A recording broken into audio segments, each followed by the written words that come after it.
Hello and welcome. Today we'll be discussing a set of questions based on Current Affairs 2020 Economy and Banking Concepts Test 85. As usual, I'll expect you to have a pen and notepad available with you. Please parallelly start making notes as and when we discuss some important concepts. So let us then straight away move to the first question. So the first question says, who among the following composed the song titled "Hum Haar Nahi Manenge" to keep hopes up amidst the ongoing COVID-19 pandemic? So this title "Hum Haar Nahi Manenge," this particular song answer is in front of you, composed by Mr. A.R. Rahman. Composed by Mr. A.R. Rahman. Now, what other information you are expected to know as far as this question is concerned? So one is whose initiative was it? So please write down. It was the initiative of HDFC Bank. Please write down. Initiative of HDFC Bank. It was an initiative of HDFC Bank. Now, what else do we need to know about HDFC Bank? Because this particular song "Hum Haar Nahi Manenge" is an initiative of this bank. So please write down under the heading HDFC Bank. HDFC Bank is a subsidiary. HDFC Bank is a subsidiary of HDFC Limited. HDFC Bank is a subsidiary of HDFC Limited, where HDFC has a full form. Please write down the full form: Housing Development, Housing Development Finance Corporation, Housing Development Finance Corporation. So this is a full form for HDFC. Now, HDFC Bank was established in the year 1994. Please write down.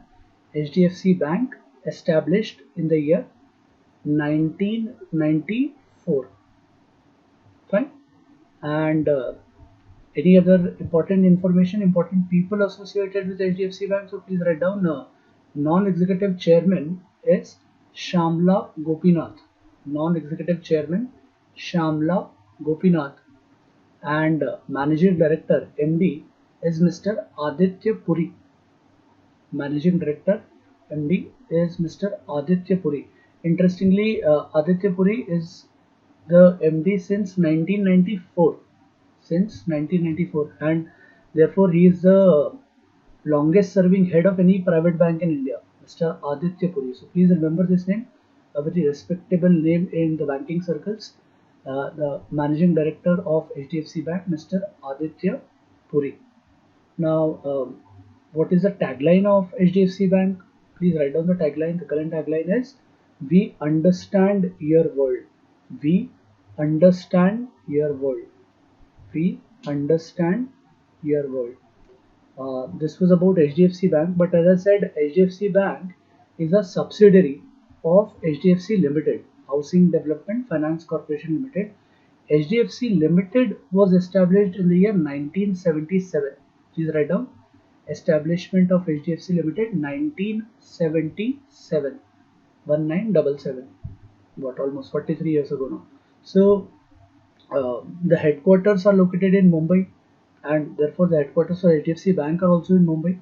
HDFC Limited as well as HDFC Bank both have their headquarters located in Mumbai, Maharashtra. Now, what else do you need to know? Chairman, a very famous person again, Chairman of HDFC Limited, Chairman of HDFC, Mr. Deepak Parekh. So I hope you understand. HDFC Bank is a subsidiary of HDFC. Now we are talking of Chairman of HDFC. So Chairman of HDFC is Mr. Deepak Parekh. Deepak Parekh, Parekh. Deepak Parekh is a chairman. And please write down one more name, Vice Chairman. Vice Chairman is Mr. Keki Mistry. Mr. Keki Mistry. Keki. Keki Mistry is the Vice Chairman and CEO of HDFC Limited. Now, this much information I believe sufficient as far as HDFC is concerned. But given this option is A.R. Rahman and this particular song is Hum Har Nahi Manenge, a very positive, optimistic song.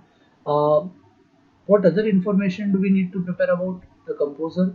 So one is who gave the lyrics.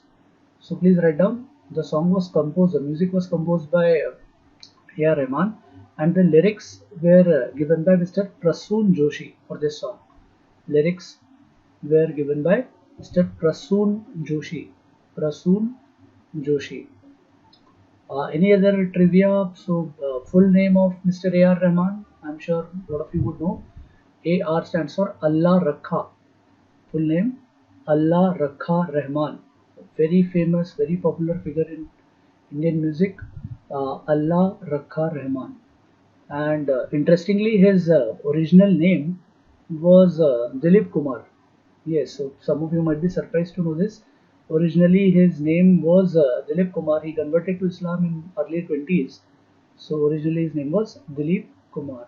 Any awards, famous awards that Mr. A.R. Rahman has won? Yes. So he has won 6 Filmfare Awards and 2 Academy Awards. So this winning of 2 Academy Awards is extremely important as far as India is concerned, because India generally, compared to other countries, has not been able to win a lot of Oscars. Academy inter effectively means Oscars. So A.R. Rahman has won 2 Academy Awards, both for the movie Slumdog Millionaire. Please write down, both for the movie Slumdog Millionaire. And one award was for the best original score, and one was for the best original song, and the best original song was obviously the famous Jai Ho. So Jai Ho from Slumdog Millionaire won the Academy Award. So this much information I believe is sufficient as far as Mr. A.R. Rahman is concerned. Just because we talked about Slumdog Millionaire, please understand that this movie was based on a novel titled Q and A by, I think, Vikas Swaroop. Please write down. Slumdog Millionaire. Slumdog Millionaire was based on a novel Q and A. Q and A, written by Mr. Vikas Swaroop. Mr. Vikas Swaroop. Fine. So let's move on to the next question now. Which manufacturing company has launched Own Online, an end-to-end online vehicle ownership solution for customers? So answer is in front of you. Answer is Mahindra and Mahindra, M&M as it is called sometimes, Mahindra and Mahindra. Now please understand that because of this COVID-19 pandemic, companies have to innovate and come up with different solutions. So this Own Online is no surprise, an end-to-end. End-to-end would mean there is nothing left after this particular platform has been launched. It's an online vehicle ownership solution. So you can get everything online, from insurance to accessories to purchasing the vehicle to financing it from a bank. Complete end-to-end solution provided by this company, Mahindra and Mahindra. What other information do we need to know? Chairman of the Mahindra Group, please write down, Mr. Anand Mahindra. Chairman of Mahindra Group, Mr. Anand Mahindra. Chairman of Mahindra Group, Mr. Anand Mahindra. And the current MD and CEO of Mahindra & Mahindra, current MD and CEO is Mr. Pawan Goenka. Chairman is Mr. Anand Mahindra, and MD and CEO is Mr. Pawan Goenka. Pawan, P-A-W-A-N, Pawan Goenka, G-O-E-N-K-A, Pawan Goenka. It's a very old company. Mahindra and Mahindra is now called Mahindra and Mahindra. It was established in way back in 1945, but then it was called as Mohammed and Mahindra. So earlier in 1945, it was established. Mohammed was also one of the founders, so it was called as Mohammed and Mahindra. Now it is simply called as Mahindra and Mahindra. Right? So let's move on to the next question. Which union ministry has launched the Champions portal? Again, as I said, COVID-19 pandemic, online portal, need of the hour. Understand that when, because of this situation, companies will have to innovate. So even Ministry of Micro, Small and Medium Enterprises, that's your answer in front of you. This union ministry has launched the Champions portal. This Champions is an acronym, so please write down the full form. It's a pretty lengthy portal. So the acronym itself is pretty big, champions. Please write down the full form. I'll go slightly slow here while dictating the full form. Creation and harmonious application. So CHA refers to creation and harmonious application of modern processes. Creation and harmonious application of modern processes for increasing the output. So IO refers to increasing the output, for increasing the output, and national strength. NS refers to national strength. National strength. I'm again repeating, creation and harmonious application of modern processes, modern processes for increasing the output, for increasing the output, and national strength. Strength, STRENGTH, national strength. Fine. So this is a one-stop shop solution for all the issues in MSME, micro, small, and medium enterprises. Now, what other information do we need to prepare? Obviously, one is classification. A very important question could be on classification of MSMEs. So, which industries or which enterprises in India are typically classified as MSMEs? And this is an important area. I want all of you to focus and understand very clearly. So previously there were two different categories, manufacturing and services, but now both of them have been clubbed into just one category. So there are no more two classifications. All enterprises are clubbed into one category, enterprises only. And the classification to divide them into micro, small, and medium has now been revised, and it is now applicable from 1st of July 2020. So if you want to write this date down, you can. 1st of July 2020. 1st of July 2020 is the new date applicable for classification of micro, small, and medium enterprises. Now first I'll want you to understand two important terms before you write down the classification criteria. One is investment. So whenever you think of a company or an enterprise, what is the amount of investment that it has done in plant, machinery, and equipment? This is the part called as investment. What is the amount invested by that company? And the second is turnover. Second criteria is turnover. How much turnover this particular company has. So based on these two criteria, and the important keyword is and. So there are two criteria and conditions for both the criteria should be simultaneously met to be categorized into one of these three: micro, small, and medium enterprises. So please write down classification for micro, classification heading, classification for micro. So what is the classification for micro? Investment not more than 1 crore. Write down investment not more than 1 crore. Investment not more than 1 crore. And turnover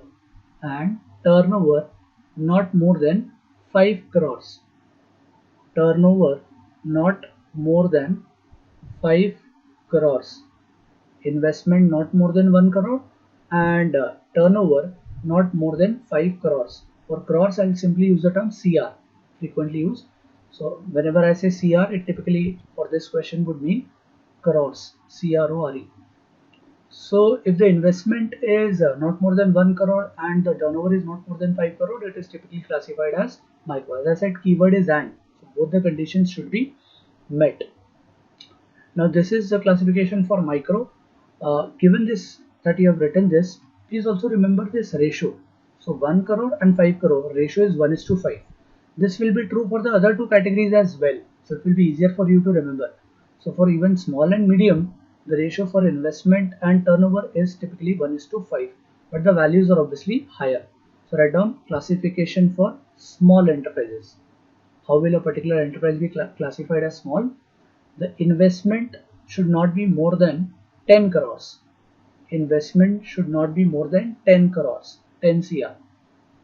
Investment not more than 10 CR, and turnover.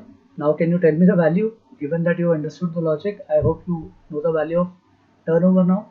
If the investment is not to be more than 10 CR, then turnover should not be more than 50 CR. 50 CR, 50 crores. Investment not more than 10 CR and turnover not more than 50 CR, 50.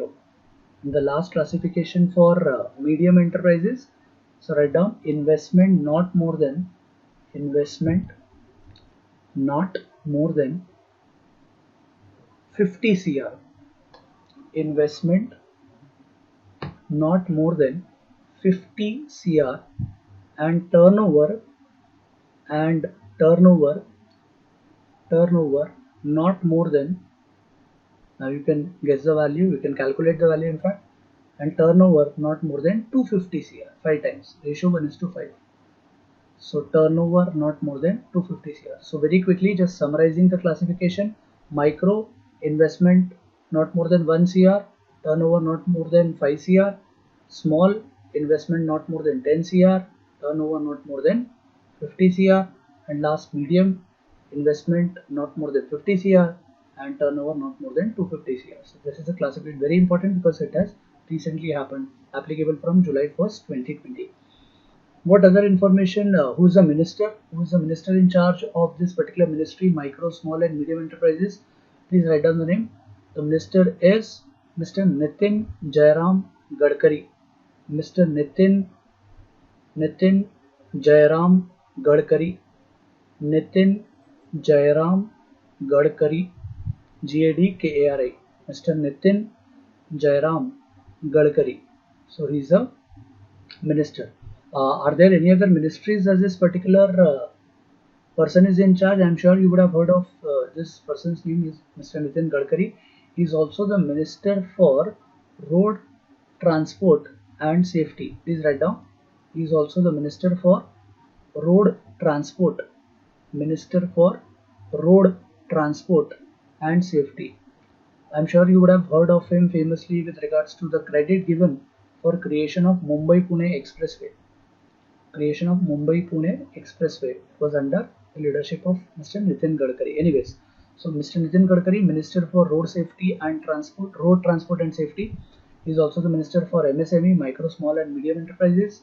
He is also the Minister of Shipping. He is also the Minister of Shipping. Ministry of Shipping is under this person. 3 ministries. Write down this last ministry as well. Ministry of Shipping. Again, who is the minister? Mr. Nitin Gadkari. What other information? Ministry of Finance, I'm sure you know the Finance Minister, Ms. Nirmala Sitharaman. Ministry of Science and Development, second option. There is no such ministry. So, second option, Ministry of Science and Development. There is no such ministry by this particular name in the second option. Is there a ministry by the fourth option? Yes. So, in India, we have a Ministry of Science and Technology, but there is no Ministry for Science and Development.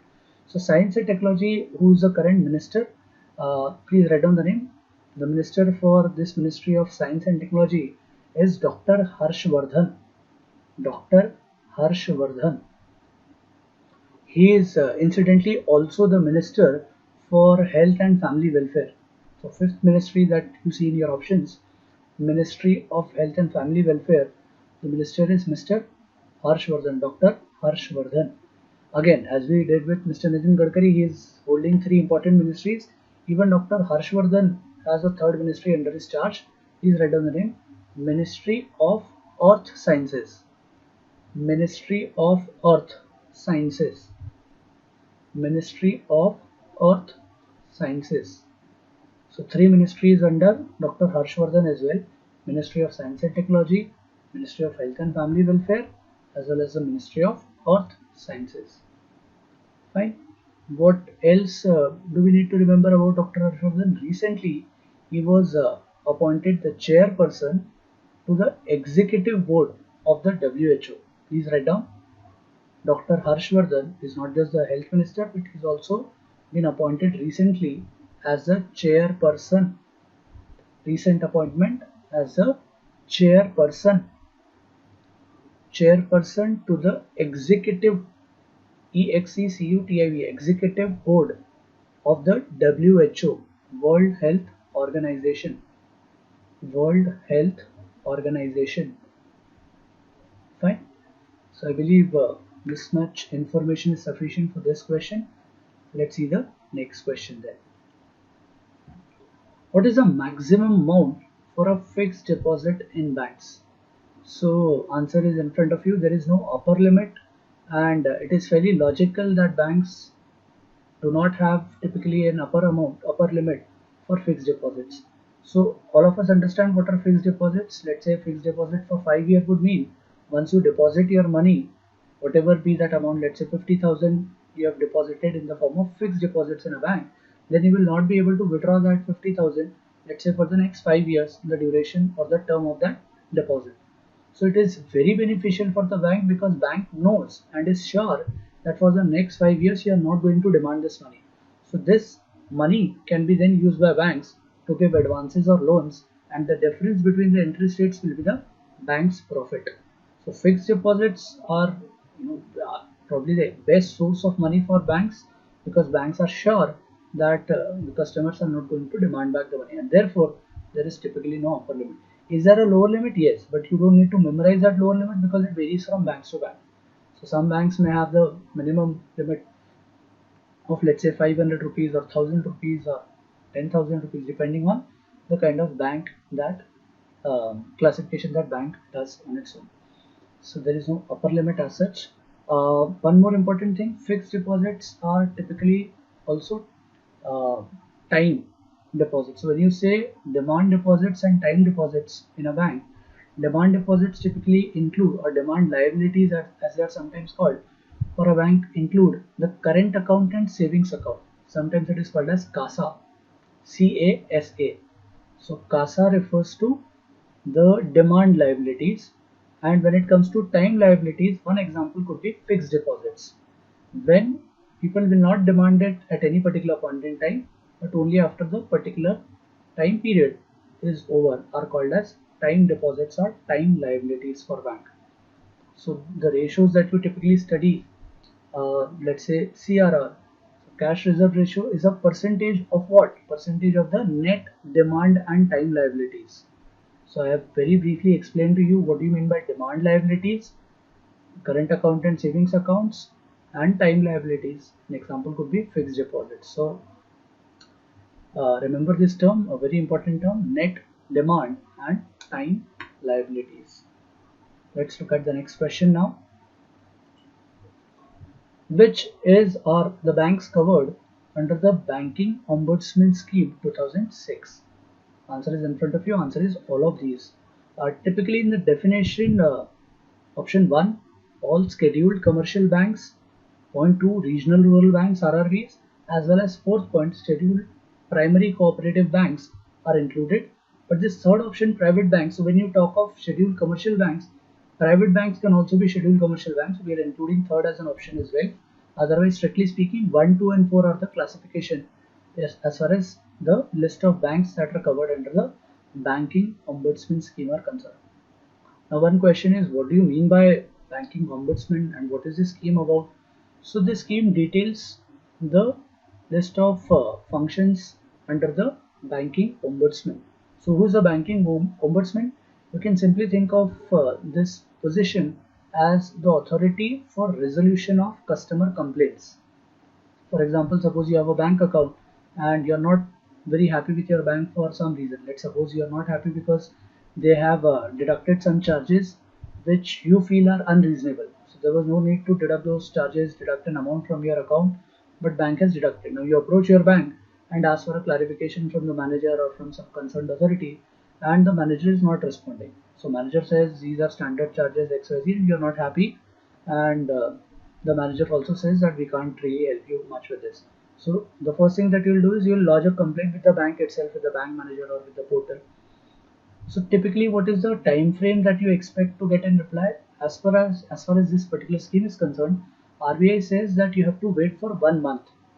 So if within a month you don't get a reply or resolution of your complaint, then it is advisable that you complain it to the Banking Ombudsman. There are online portals available for the same. You can also approach the center and complain for the same. So that is the idea, that if there is a particular complaint that you are not able to resolve, then you can approach a Banking Ombudsman for the same. Once you approach then resolution will happen and you will get your due amount back. And in case, in fact, there are provisions for getting some compensation for the harassment that you face. Suppose there is some physical uh, travel that you have to do for resolution of these complaints. There is some mental harassment that you have faced as a result of this. So there are, the sources available where you can get compensation for the harassment that you have faced. So all these details are included in the Banking Ombudsman Scheme 2006, and all this list of banks are covered under this particular scheme. Let's look at the next question then. Which institution has developed India's first indigenous antibody testing kit, ELISA?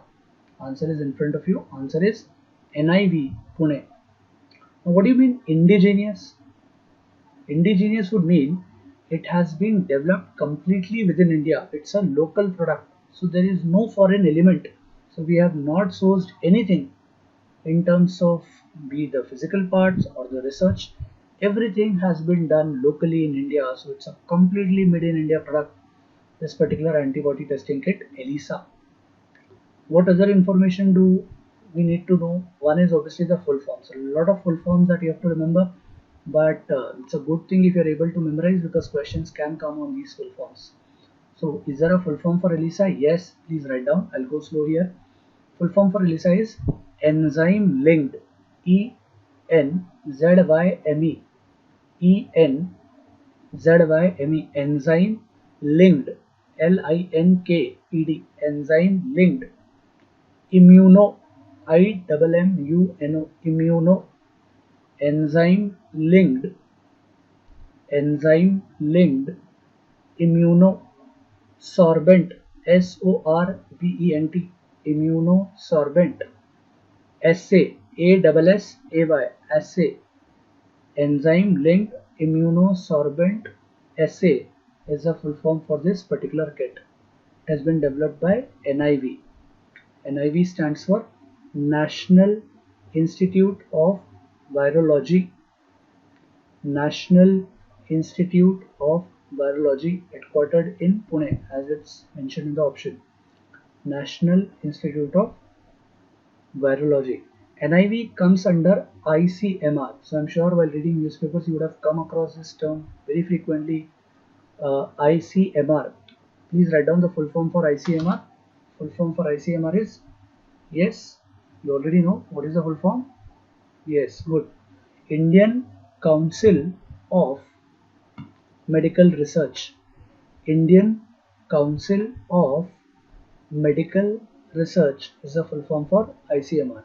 And ICMR has partnered with a company called Zydus Cadila. Please write down the name of the pharmaceutical company. Zydus, ZYDUS, Zydus Cadila, CADILA. So ICMR has signed up with Zydus Cadila for the manufacturing of these kits. Zydus Cadila. Do we need to know the full forms at least of the other options? Very quickly write down the full forms for the first option. CCMB Hyderabad stands for Center for Cellular and Molecular Biology. Center for Cellular and Molecular Biology. Center for Cellular and Molecular Biology. Third option, CSIR, Center for Scientific and Industrial Research. CSIR, located in New Delhi. Center for Scientific and Industrial Research. Fourth option, IISc, Indian Institute of Science. Indian Institute of Science. The last option, IIT, Indian Institute of Technology. Indian Institute of Technology. So now let's move to the next question then. The Sohrai Khovar painting of Which particular state has received the geographical indication GI tag from the Geographical Indications Registry? Answer is Jharkhand. Answer is Jharkhand. There is one more GI tag that was announced along with Sorai Khobar paintings. That was Tolei Rumal from Telangana. Telei Rumal from Telangana. Please write down Telia. Telia Rumal. Maybe the correct pronunciation is Telia. Telia. Telia. So I'm giving you the spelling. Telia Rumal from Telangana has also been given this GI tag.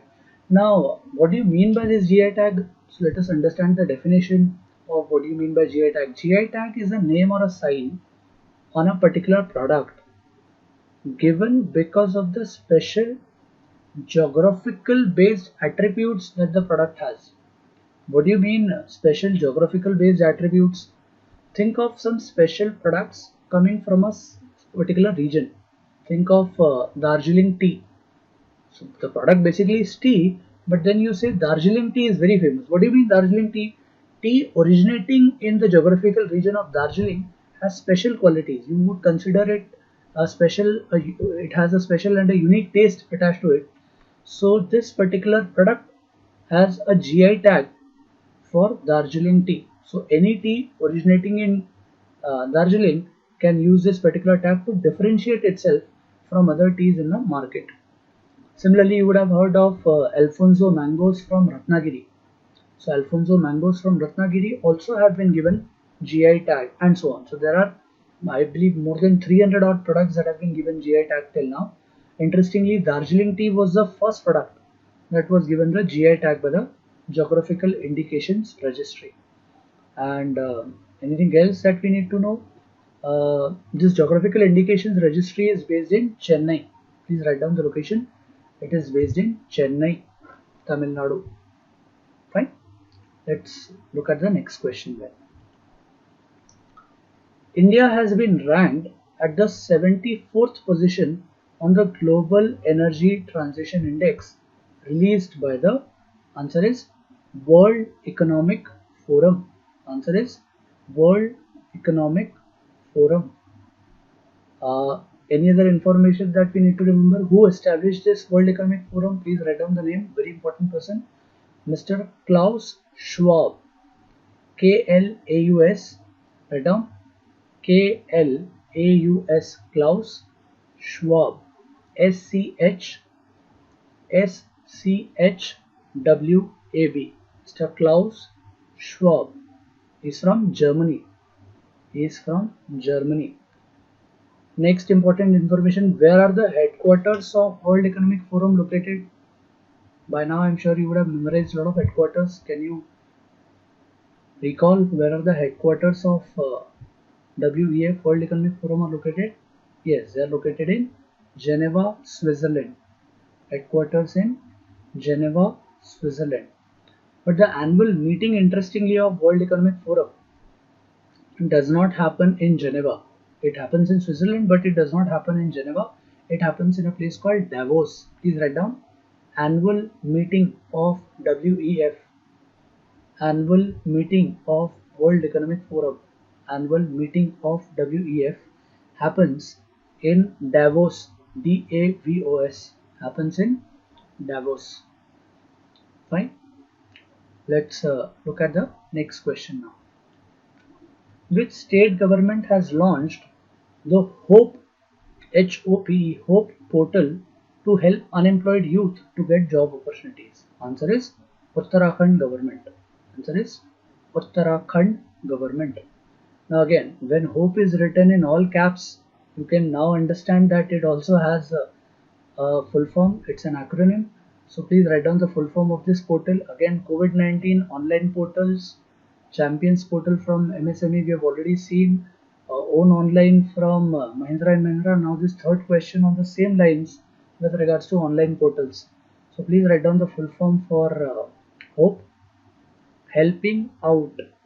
Helping, it's very easy. Helping out people everywhere. Helping out people everywhere. Why have they used people everywhere? Because they are also willing to help unemployed youth who are migrants as well. So anywhere, if there are people looking for job opportunities, this particular portal has been launched. Please write down the full form and repeat it again. Helping out, helping out people everywhere, helping out people everywhere. Any other information or trivia? Who's the Uttarakhand Chief Minister? Please write down Mr. Trivendra Singh Rawat. Mr. Trivendra Singh Rawat, the Chief Minister of Uttarakhand. Mr. Trivendra Singh Rawat. Fine. Let's look at the next question now. Name the renowned hip hop musician who recently announced his candidacy for the 2020 US presidential elections. Interesting. Option 3, Kanye West announced his candidacy for the president via Twitter. Again, an online medium now, need of the hour. So he announced his presidency via Twitter, interestingly, on 4th July 2020. Interestingly, on 4th July 2020. Now you might say, what is interesting about announcing his candidacy on 4th July? 4th July is a special date for US. Can you recall why? Can you guess why? Yes, it is the Independence Day for US. US got independence on 4th of July 1776. Please write down US independence.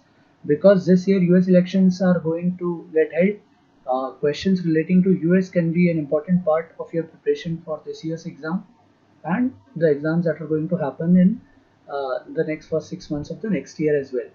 So US Independence Day is 4th of July 1776 and Kanye West announced his candidacy on 4th of July via Twitter. Now, any other famous person who has been the campaign advisor, Mr. Elon Musk, has been considered as the campaign advisor for Kanye West. Not many people are taking his candidacy very seriously because he has missed the filing date for a lot of states. So effectively, even if he runs, not many people are expecting him to win, but you never know with elections. So in general, people are not considering this as a very serious aspiration candidate. Maybe some people are saying that this can be a preparation for Kanye West for the 2024 elections. So a trial can happen this year, and maybe in next 4 years he can be better prepared for running presidential elections. Now, who are the two prime candidates then who are being talked of in this race for US presidential elections? Please write down the parties and the two candidates. For the Republican Party, it is none other than Mr. Donald Trump. Right now, for Republican Party, there are two important parties in US. There are lots and lots of parties, but two important political parties in US are the Republicans and the Democrats. So we are only going to memorize names for these two. For Republican, it is Mr. Donald Trump, the current president, and for Democrats, it is Mr. Joe Biden. Joe J-O-E Biden. Mr. Joe Biden. Fine. When are the US presidential elections going to happen? So the voters will elect the presidential electors on November 3rd. Please write down the date. November 3rd is when people, so US elections typically happen indirectly. So people will first vote the presidential electors. So this will happen on November 3rd and the electors will then vote on 14th of December. Electors will then vote on 14th of December. Right? So that's, I believe, is sufficient as far as this question is concerned. This option for Jay-Z was the first rapper to become a billionaire. So this particular news was also there. Jay-Z became the first rapper, R-A-P-P-E-R, first rapper to become a billionaire. Let's cut the next question there. Oscar winner Ennio Morricone, composer of The Good, the Bad and the Ugly and The Hateful Eight among others, died at the age of 91. He was a native of, answer is Italy, option 4, Italy. In fact, his score for this particular movie, The Good, the Bad and the Ugly, is considered to be one of the most influential soundtracks in history. So whenever you find free time and you're relaxing and not studying, please just go through. It will help you, one, Remember this question's answer. Second, it will help you get an idea of the kind of score that this particular movie had. The Good, the Bad, and the Ugly, considered to be one of the most influential soundtracks in history, and was included in the Grammys Hall of Fame as well. Included in the Grammys Hall of Fame. Let's look at the next question then. Which public sector company recently signed a license agreement and transfer of technology with DRDO for Akash missile weapon system? Answer is in front of you. Answer is option 5, Bharat Dynamics Limited. Answer is option 5, Bharat Dynamics Limited. Now, what is it that you need to prepare for as far as this question is concerned? One is obviously Bharat Dynamics Limited, the answer that we have. It's an company for the manufacture of ammunition and missile systems. Please write down. It's a company for manufacturing of ammunition, AMMUNITION, ammunition and missile systems. It was founded in 1970. It was founded in 1970 in Hyderabad, Telangana. In Hyderabad, in Hyderabad, Telangana, Bharat Dynamics Limited. Fine. Then what other information? Obviously, a very important organization, DRDO. Please write down the full form for DRDO. I'm sure all of you already know it. Just serving as a revision. Defense Research and Development Organization. Defense Research and Development Organization. Full form for DRDO, Defense Research and Development Organization. Headquartered in DRDO Bhavan in New Delhi. Headquartered DRDO Bhavan in New Delhi. It was established in the year 1958. Please write down. Established in the year 1958. 1958. Who's the current chairman? Please write down the name of the current chairman. Probably we have discussed this in some of our previous sessions as well. Nonetheless, it will act as a good revision. Chairman of DRDO, Mr. G. Satish Reddy.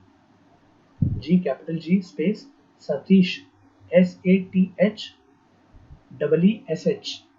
I'll repeat, SATH EESH. Satish, G. Satish Reddy, REDDY. G. Satish Reddy. He is the current chairman.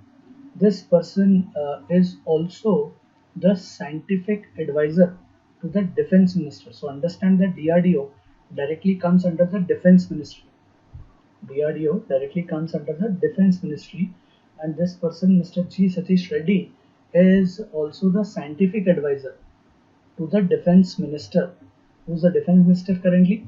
Please write this down, then we'll discuss this. So G. Satish Reddy is the scientific advisor to the defense minister. Defense minister. Yes. So who's the defense minister? Mr. Rajnath Singh. Write down the name. Defense minister, Mr. Rajnath Singh. Mr. Rajnath Singh. Now, what else Mr. G. Satish Reddy is famous for? So please write down. He is the chief architect. He is the chief architect of Mission Shakti. G. Satish Reddy is the chief architect of India's Mission Shakti. SHAKTI. Mission Shakti. What is this Mission Shakti about? It is about anti-satellite missile test, typically called as ASAT, anti-satellite. So India now has the power to destroy foreign satellites if required. So India has demonstrated this capability via Mission Shakti. It was under the leadership of Mr. G. Satish Reddy. Please write down the full form. ASAT, ASAT, ASAT, anti-satellite missile test. So it was a very, very important and a very successful operation, successful mission. Mission Shakti. Interestingly, this person G. Satish Reddy has been honored with the honorary fellowship of the Royal Aeronautical Society. Please write down. He is the first Indian in 100 years to receive this. He is the he has received the honorary fellowship of the honorary fellowship of the Royal Aeronautical Society. Honorary fellowship of the Royal Aeronautical Society. Fine. So I believe this much information is sufficient. Let's move on to the next question. Which of the following is are true? And if you look at the options, answer is in front of you. Reverse repo rate is always lower than the repo rate. Reverse repo rate is always lower. This is true. All the remaining are false. Now, innumerable number of times these concepts will you will come across these terms, and these concepts have been covered in previous classes as well. So I'll do a quick recap, but it will not be so quick so that we just run through, but it will not be very detailed as well, because I'm sure you have got classes and you'll get these discussions later on as well.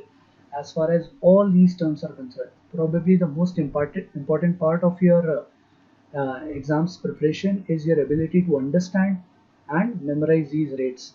So very quickly, what is repo rate? Repo rate is the interest rate. Repo rate is the interest rate at which the Reserve Bank provides overnight liquidity to banks against the collateral of government and other approved securities. I'll repeat, interest rate at which RBI provides RBI gives loans. The interest rate at which RBI provides overnight liquidity to banks against the collateral of government and other approved securities. Please write down the rate. I hope and I am assuming that you already know the rates. If you know, very good. If you don't, it's high time that you memorize them. So current value of repo rate is 4%. Please write down. Current value of repo rate is 4%. What is reverse repo rate? The other way around. In repo, we understood RBI is giving loan to banks. Reverse repo is when RBI borrows. When RBI borrows money from the banks, it is always the RBI. Banks are not lending money. RBI is borrowing, or RBI is absorbing liquidity. RBI is the boss. So please remember the definition. Reverse repo rate, the interest rate at which the Reserve Bank of India absorbs liquidity. The interest rate at which the Reserve Bank of India absorbs liquidity on an overnight basis from banks. Again, on an overnight basis from banks. What is the value of current reverse repo rate? It is 3.35%. It is 3.35%. And this difference is the RBI's profit on an overnight basis. So think about this. RBI is borrowing at a rate of 3.35, but it is lending at a rate of 4. So this gap in interest rate is the commission or the profit that RBI is getting from lending and borrowing from banks. Fine. Is this difference fixed? No. Who decides this particular rates? Answer is Monetary Policy Committee. Please write down MPC. Monetary Policy Committee decides. How many members are there in Monetary Policy Committee? Number of members are 6, and it is mandatory for them to meet at least 4 times in a year. So they might meet 6 times if they happen to meet once every 2 months, but it is mandatory for this particular Monetary Policy Committee to meet at least 4 times in a year. They can also decide to maintain status quo and may not change the rates, but at least they are expected to sit down and decide whether the rates need to be changed or not. So at least 4 times they are expected to meet. They may meet more than that. 6-member committee headed by whom? Headed by obviously the RBI governor, Mr. Shakti Kanta Das. Mr. Shakti Kanta Das. Then there is one from the deputy governors who is in charge of monetary policy.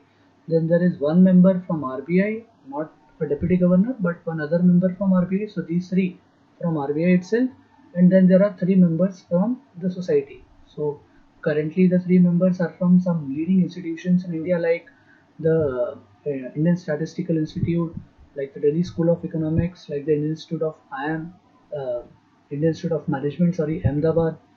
So you can Google and look at the names of these 3 people who are from the non-RBI, who form the part of the 6-member Monetary Policy Committee. Anyway, so The idea is monetary policy committee decides all these rates. Reverse repo is 3.35. Repo rate is currently 4%. What about the other values? So what is CRR? CRR is cash reserve ratio. So what is cash reserve ratio? It is the amount of daily cash balance that the banks have to keep with the RBI in the form of cash.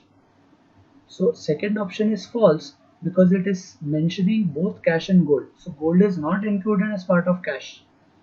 So currently the value of CRR, cash reserve ratio, is 3%. And in this session itself we discussed the concept of NDTL. 3% of what? That's an important question you might get asked during the interview stage. 3% of what? 3% of NDTL, net demand and time liabilities.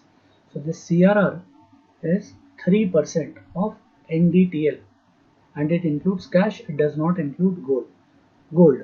So what is SLR? SLR is statutory liquidity ratio. This is the amount that the banks have to keep with RBI in the form of liquid assets. Very quickly, what do you mean by liquid assets? Assets that can be easily converted into cash. So they may not necessarily be cash, but they can easily be converted into cash, and therefore it includes gold and marketable securities. Gold and approved securities or marketable securities. So why is the option 1 false? Because in case of SLR, banks are asked to have reserves of liquid assets only in cash. This is false. They can have reserves of liquid assets in the form of cash, gold and other securities which are easily convertible to cash. So 1 is false, 2 is false. The third is MSF rate is always lower than the repo rate. Why is this false? MSF stands for marginal standing facility, and MSF rate would mean the rate at which banks can borrow an additional amount on the basis of SLR. So by digging into their SLR reserves, bank can borrow additional amount from RBI on an overnight basis at the MSF rate, and therefore if this is on the basis for additional borrowing, then the rates will typically be higher than the repo rate, and therefore this is false. So MSF rate is always lower than the repo rate is false. What is the current value of MSF rate? Please write down. Marginal standing facility rate currently is 4.25%. 4.25%. This is typically equal to the bank rate, which is also equal to 4.25%. What is bank rate? Bank rate is the rate at which banks discount the bills of exchange. 4.25%. Fine. So quick recap has been done of all these concepts. I'm assuming that you already knew, and now the concepts have even gotten stronger. Let's move to the next question. IFRS is a set of accounting standards developed by the International Accounting Standards Board. IFRS stands for. The answer is International Financial Reporting Standards, option 1. Now, before we discuss further, one thing that we need to understand is what do you mean by accounting standards, whether it be IFRS or be it any other standard.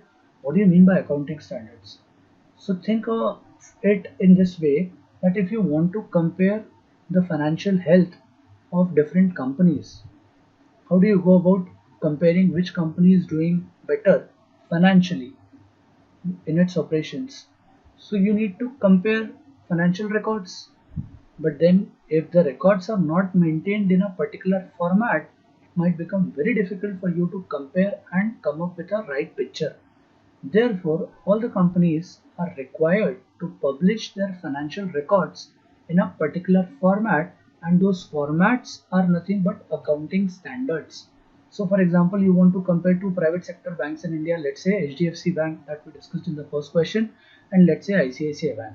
Now you want to compare which bank is doing better, which bank has better assets, which bank has less liabilities, which bank has more amount of cash available, which bank is having more profits, what is the amount of tax, if banks are profitable, what is the amount of tax that they are paying, and so on and so forth. To be able to do all this comparison, you will have to go through their financial records. But think about it, a particular bank, HDFC, is preparing its accounts in a completely different format as compared to ICICI. As a result, the comparison of values might be one unfair. Second, it might be difficult for you to identify where is this particular value located because there is no standardization there. So to be able to do that, these accounting standards have been developed, And when companies are to be compared internationally, typically International Accounting Standards Board is the authority that recommends this set of IFRS, of the International Financial Reporting Standards. But in US, the reporting standards that are used are GAAP. So please write down. Uh, so as I said, these are accounting standards. So different countries may adopt different standards. Will one look at US? US uses GAAP. GAAP, generally accepted, ACCEPTD.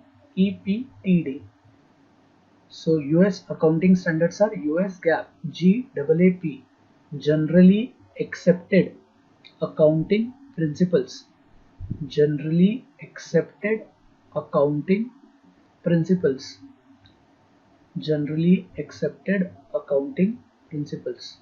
Fine. And as far as India is concerned, so India uses Indian Accounting Standards. Indian Accounting Standards. The acronym is IND hyphen. Please write down the acronym IND hyphen AS. IND AS. IND AS. AS stands for obviously Accounting Standards. IND stands for India. So Indian Accounting Standard, abbreviated as IND, IND AS, are the standards that are used in India. Let's move on to the next question then. Which state-run bank recently reported a borrowal fraud of rupees 3688.58 crore in the NPA account of the now bankrupt Dewan Housing Finance Limited, or DHFL? Answer is in front of you. Answer is Punjab National Bank. Answer is Punjab National Bank. What other information do we need to know? One is obviously the CEO. Who's the CEO of Punjab National Bank? Please write down. PNB CEO is Mr. S.S. Mallikarjun Rao. Mr. S.S. Mallikarjun Rao. SBI, the current chairman is Mr. Rajneesh Kumar. Please write down. Chairman Mr. Rajneesh Kumar. But more importantly, I believe you need to be very aware, very clear with regards to the recent mergers in the last 1 year or so that have happened. So 4 important categories of mergers have happened. The fifth one, SBI and its associate, I am not even considering. I'm assuming that you already know, but 4 important banks mergers have happened. So please write down the list of those bank mergers. Oriental Bank of Commerce along with United Bank of India. Oriental Bank of Commerce. It goes slightly slow here for you to write down. Oriental Bank of Commerce along with United Bank of India. Oriental Bank of Commerce along with United Bank of India was merged with the Punjab National Bank. Merged with the Punjab National Bank, making it the second largest public sector bank in India. So PNB is the second largest public sector bank in India after obviously SBI. So I'll repeat, United Bank of India along with Oriental Bank of Commerce merged into PNB. What other bank mergers do we need to know? Canara Bank was merged with Syndicate Bank. Right on the second merger. Canara Bank was merged with Syndicate Bank. And Allahabad Bank was merged with Indian Bank. Allahabad Bank was merged with Indian Bank. Allahabad Bank merged with Indian Bank. And the last, Andhra Bank and Corporation Bank. Andhra Bank and Corporation Bank were merged with the Union Bank of India. Andhra Bank, ANDHRA, Andhra Bank and the Corporation Bank were merged with the Union Bank of India. Fine. The other entities have been covered in some detail in the previous sessions: the Union Bank, SEDBI, Small Industries Development Bank of India, as well as the NHB. Let's move on to the next question now. According to recent data from the RBI, which among the following topped market borrowings among the states in 2020-21? Answer is second option, Tamil Nadu. Tamil Nadu was followed by Maharashtra. Nothing much to discuss as far as this particular question is concerned. Just remember that Tamil Nadu top borrowings. Who's the current Chief Minister for Tamil Nadu? Chief Minister of Tamil Nadu, Mr. K. Palaniswamy. Mr. K. Palaniswamy. And who's the governor? Mr. Banwari Lal Purohit. So please write down if you are not sure. Chief Minister. So two Chief Ministers we have covered in this session already. Can you recall the first one? Chief Minister of Uttarakhand. Yes, quickly. Trivendra Singh Rawat. Very good. Chief Minister of Tamil Nadu, Mr. K. Palaniswamy. The Governor of Tamil Nadu, Banwari Lal, Mr. Banwari Lal Purohit. Banwari Lal Purohit. So let's move on to the next question now. Ram Kumar Ramamurthy recently announced his resignation as the chairman and MD of answer is Cognizant India. Cognizant India.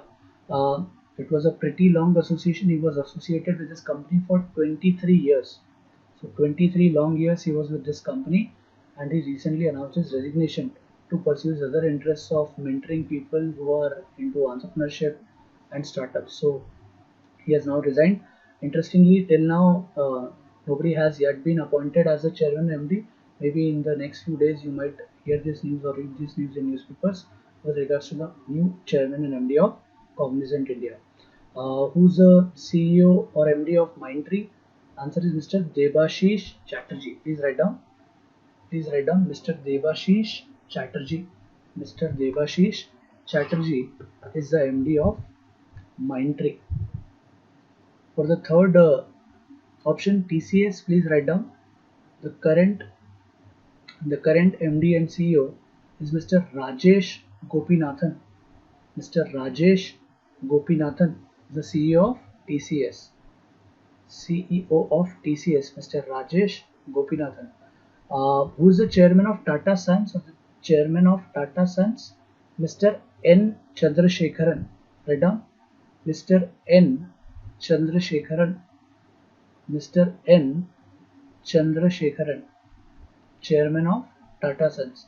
Interestingly, he was previously the CEO of TCS as well.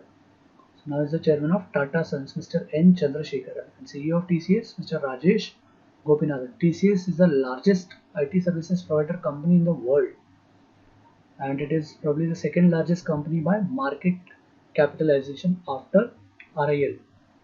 Second largest company by market capitalization after RIL, Reliance Industries Limited. But please take this particular information carefully. When you think of market capitalization, markets change every day when trading is allowed, and therefore market capitalization figures can vary and change very frequently. If the shares value go down, then market capitalization goes down. If the shares value go up, market capitalization goes up. So understand this with this bit of caution. Uh, this much is sufficient as far as TCS is concerned. Fourth option, Wipro. Wipro was previously called as Western India Palm Refined Oil Limited. Please write down the previous full form.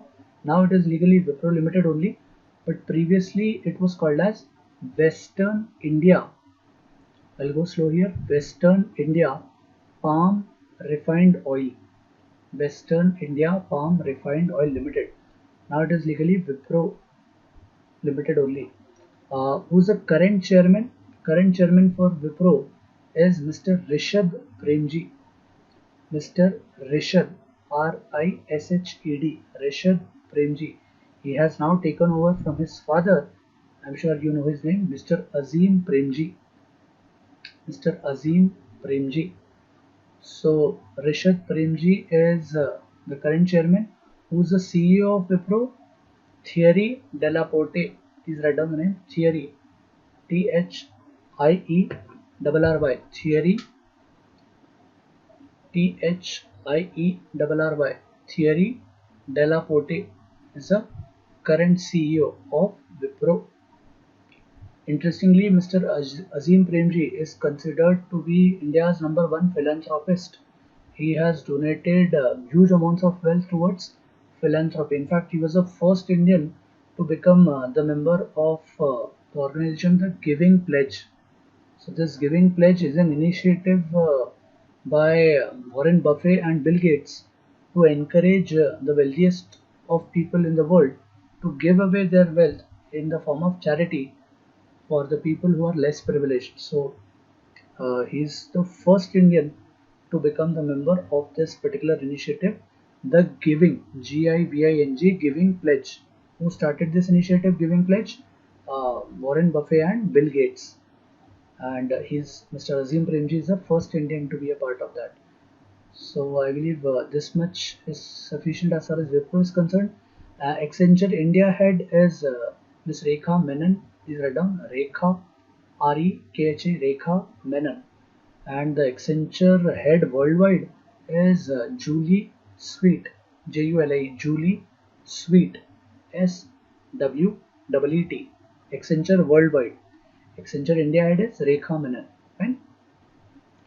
So this much information is sufficient for this question. Let's move on to the next question.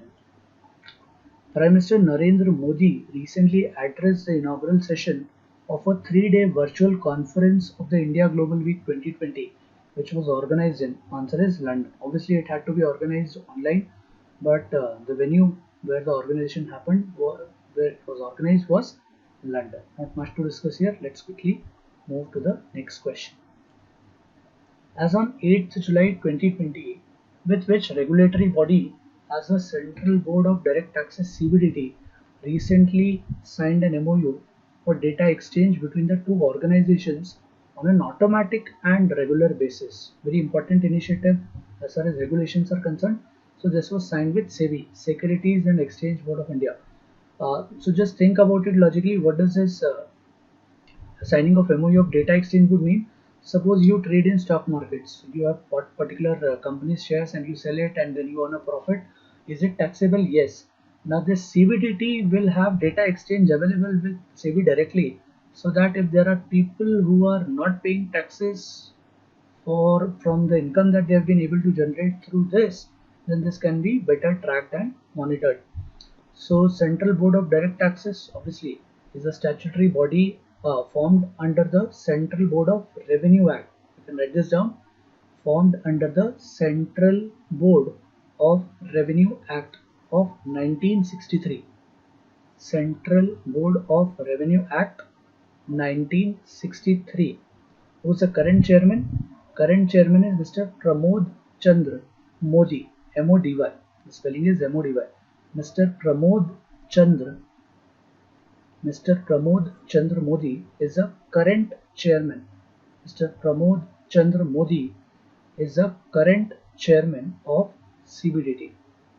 Fine. So it has signed an MOU, Memorandum of Understanding, with SEBI, Securities and Exchange Board of India.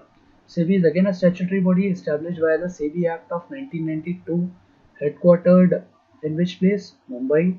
Who is the current chairman? Mr. Ajay Tyagi. Ajay Tyagi. Current chairman of SEBI, Mr. Ajay Tyagi. Now this first option, Forward Markets Commission, was a regulatory body for regulating commodities in India, commodity trading in India, and now it has been merged with the SEBI since 2015, I guess. So no need to memorize anything with regards to FMC, Forward Markets Commission. It has been merged with Securities and Exchange Board of India. What about Reserve Bank of India? I am sure all of you know all the facts as far as RBI is concerned. Established in 1935, was the first governor of RBI, Sir Osborne Smith, non-Indian. Sir Osborne Smith was the first governor of RBI. Current governor, you already know, Mr. Shaktikanta Das. What other piece of first Indian to become the governor for RBI? Mr. C.D. Deshmukh. First Indian to become the governor of RBI, Mr. C.D. Deshmukh. Fine. Who are the current 3 deputy governors? Typically there are 4 deputy governors, but as of now only 3 posts are filled. Who are the 3 deputy governors? Mr. B.P. Kanungo, Mr. Michael Patra, and Mr. M.K. Jain. So I'm sure you know this stuff, and therefore I'm going fast. I'm not going to give you a lot of time to write this, but if you still want to write, very quickly write the names of 3 deputy governors: Mr. B.P. Kanungo, Mr. Michael Patra, and Mr. M.K. Jain. Fine. What about the third option? Insurance Regulatory and Development Authority, IRDA. IRDA was founded in 1999. Write down. founded in 1999, the regulatory body for insurance in India, whether it be health insurance, life insurance, any other product. As far as insurance is concerned, be it vehicle insurance, regulated by the IRDA, founded 1999. Founded 1999. Who is the current chairman? Mr. Subhash Chandra Khuntia. Mr. Subhash Chandra Khuntia. Khuntia. Subhash Chandra Khuntia is the current chairman of IRDA.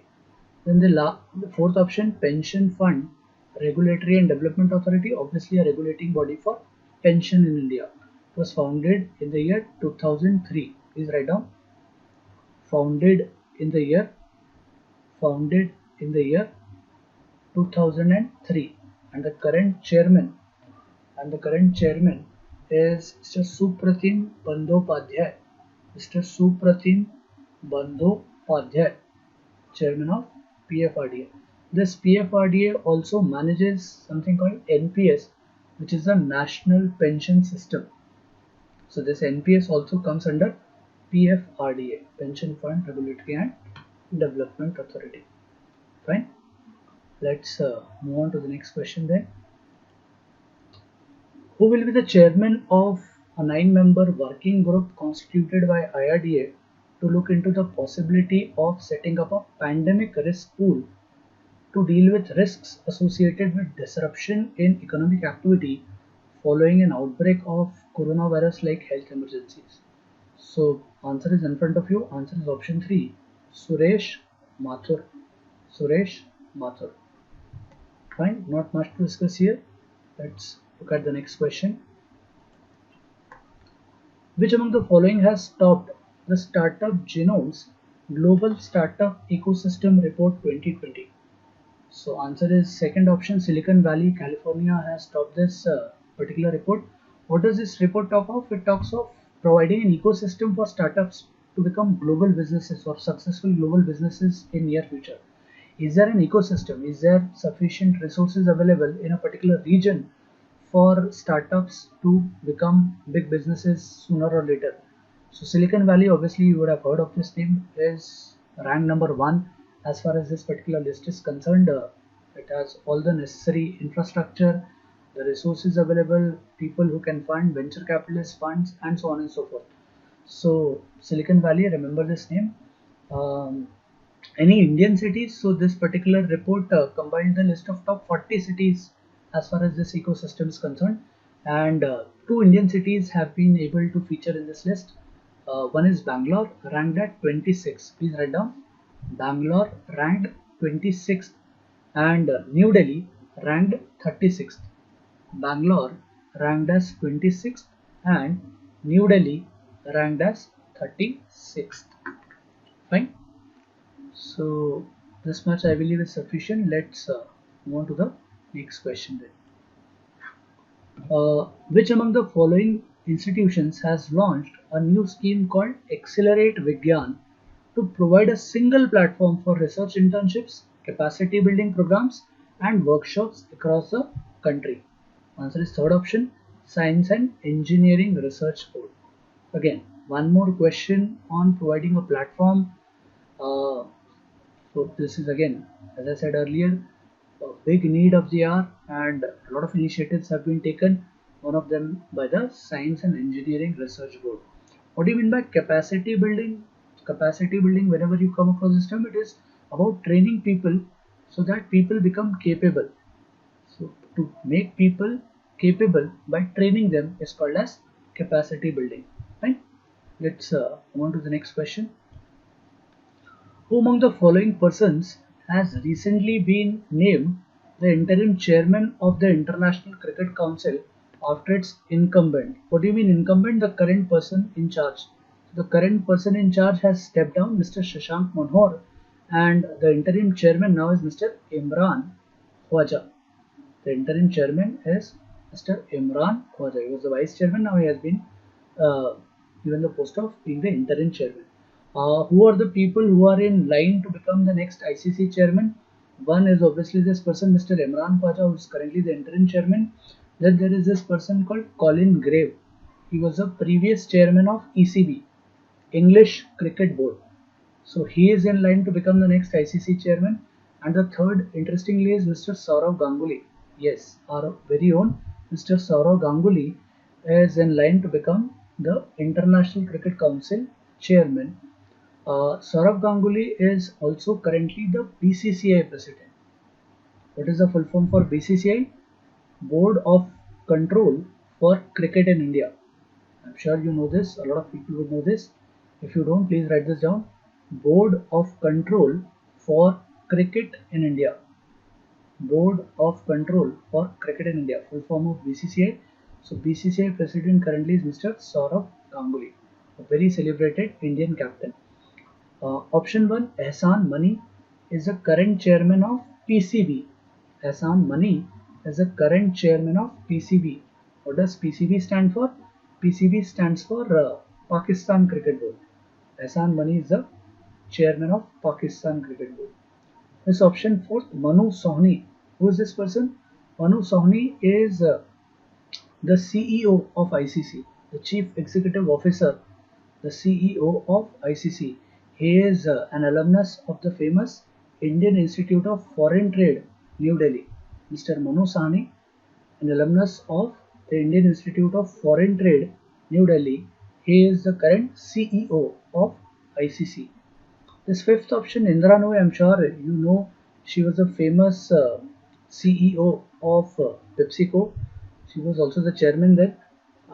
But now she is on the boards of Amazon as well as ICC. So she is a board member in ICC and therefore she is included in the list of options. But again, alumnus of IIM Calcutta, and she was famous. In fact, her example were given as far as women leaders were concerned. So CEO of PepsiCo, previous CEO of PepsiCo. Right? Let's look at the next question now. Which among the following companies have recently formed a joint venture to develop solar and thermal power assets to the tune of 5000 megawatt of power? Answer is option 3, NLC. So it was previously called as Naval Lignite Corporation India Limited and Coal India. Answer is third option. Fine. Now let's look at the last question for the day.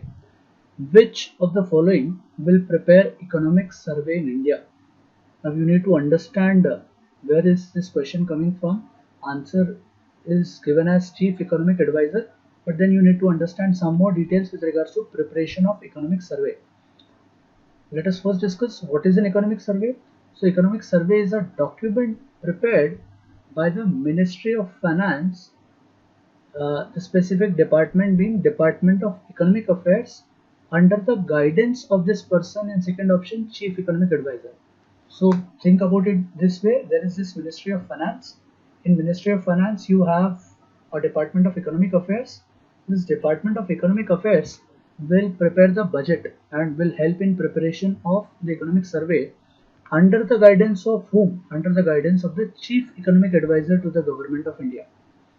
What is this economic survey about? It is a document before the budget is released, analyzing what has happened in the country in the last one financial year.